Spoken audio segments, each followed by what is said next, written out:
po kami. Gumagawa kami ng lumpiang toge. Binabalot na siya ng Geraldine. Toge na walang ano. Toge lang talaga. Tulungan ko siya kasi nangyayari siya ng tulong. Hindi ko nga sana siya tulungan. Diba, nanay ko yan guys. Kaya lang ang dami raw nito kaya kailangan tulungan. Binili ko naman to para sana kay Talia kasi paborito ni Talia. Eh hindi naman niya dinala. Wala si Talia dito guys. Ang sabi ko sa kanya, mamaya na lang pag-uwi. Kaya sabi niya, sa mahal ko na lang na anak. Mga tutulungan ko siya magbalot. Makikiro nito ka, please. Kaya ko hindi na ako kakain ng kanin, ito na lang. Ako din guys. Sapat na to. Ang dami pala nung nabili ko. Magkano ba yan? 150 ata. 1 kilo ata yan. Kinamay-kamay na namin ito guys. Malinis na naman kanina. Katatapos lang namin gumawa ng burger. Stock para sa burger. Gumawa na si Geraldine ng sausawan na ito. Marami kasi kami yung pera ko. Kanina kapag nauna ka sa bahay, tapos hinanap ako ni mama. Baba, mukhang magiinuman na. Sigurado yan.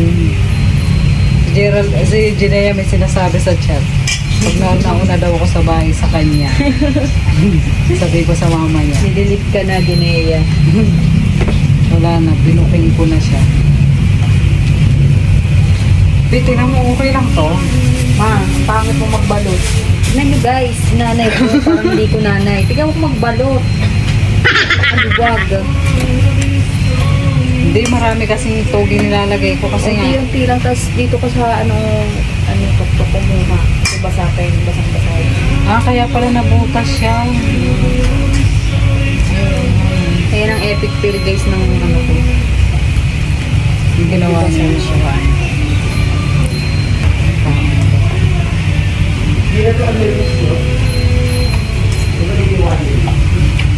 Ako yan nanganak mo kapag nang wag.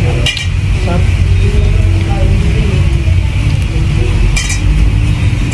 Hindi ako kayo tumingin.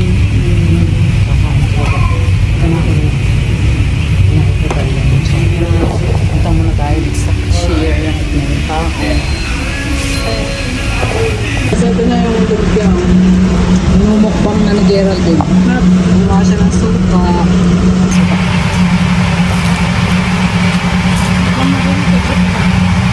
Yup.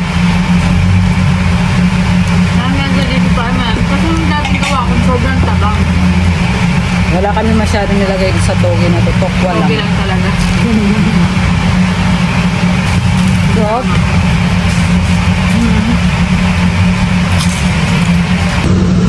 Higop-higop na siya ni Geraldine.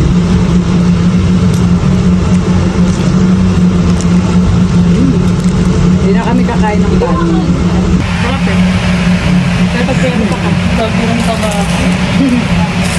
Sarap? Oo. Pwede na mag-asawa sa ating Geraldine. Kaya Carlos mag-reply.